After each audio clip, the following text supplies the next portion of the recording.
Hi, this is Jim Welsh from macrotides.com. Thanks for tuning in. Although Germany has not indicated as yet that they will launch a fiscal stimulus program, I think pressure is going to mount in coming months that will eventually lead to Germany to follow that course. And the reason is quite simple.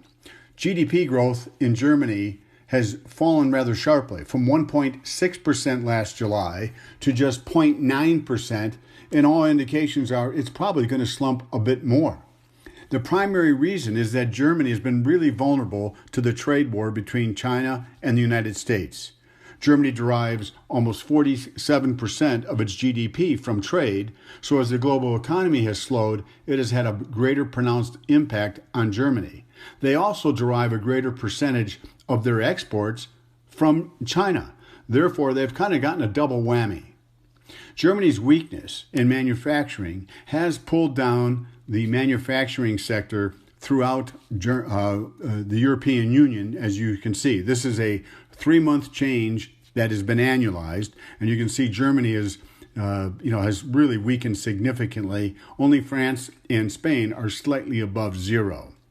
However, the one positive remains that I've noted for the last few months: services, which comprise a much bigger portion of GDP. In Germany, manufacturing is 22%, services are the balance. So throughout Europe, services remain decent.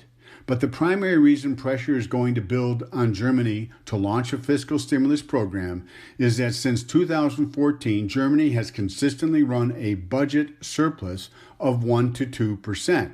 According to the Maastricht Treaty, EU countries cannot run budget deficits of more than 3% of GDP. So of all the countries in the EU, Germany has the greatest leeway.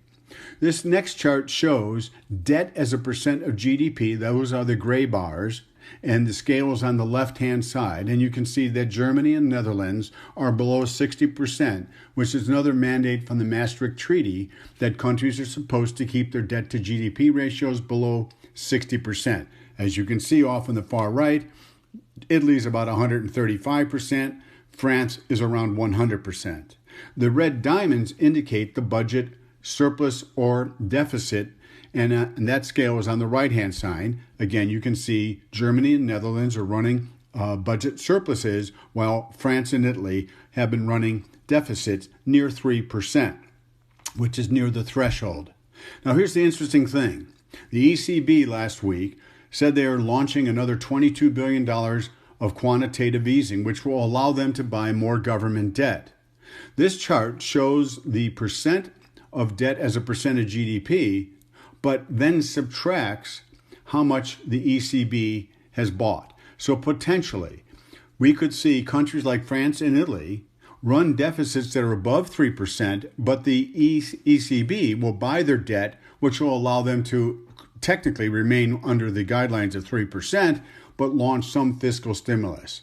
Bottom line is, if I'm right, and Germany especially moves toward launching a fiscal stimulus program along with other countries in the EU, the German Bund yield is going to rise. And if that's correct, yields around the world, including the Treasury market, are going to rise. Thanks for tuning in. May something good happen for you today.